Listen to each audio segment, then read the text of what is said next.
Prime Minister Boris Johnson, a key ally, announces that he is resigning. To the Americans, a key ally. To the Germans, a scandal noodle or glutton for scandal.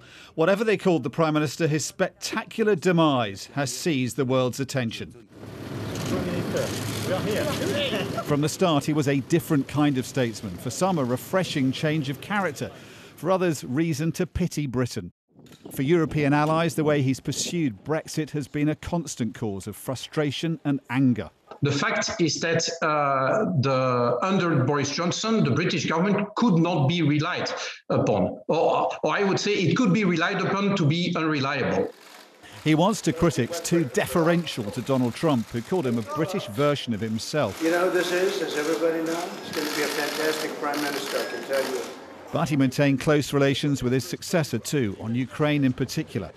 But viewed from the other side of the Atlantic, his scandal-prone time in office has ultimately not been good for Britain's place in the world. He's very intelligent, he's extremely engaging, but as a political leader, he's also been deeply narcissistic and hasn't been good for the United Kingdom. And so even if the Americans miss him, we have to recognize that this has been a bad period for UK politics. It has been beset with scandal upon scandal upon scandal. Boris Johnson has been caught in lie after lie after lie, and they don't need this. The Russians gave a curt response. Kremlin spokesman Dmitry Peskov saying of the Prime Minister, "He dislikes us very much, we dislike him too."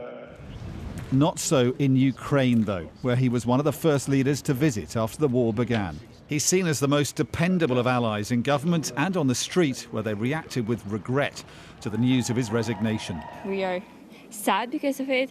We seen him come here in Kyiv. I think it's a big mistake for Ukraine because Boris Johnson is our big friend. Not surprisingly, Johnson's legacy on Ukraine is a part of his record one favourite to succeed him wants to preserve. He has led from the front on Ukraine, as he had on COVID and obviously Brexit, and I think that isn't lost on many people. But the whole of the political system is supportive of what we're doing in Ukraine. I don't expect that to finish at all. Most recently, Boris Johnson seemed more at ease on the world stage, away from his troubles back home.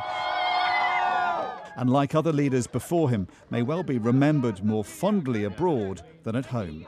Dominic Waghorn, Sky News.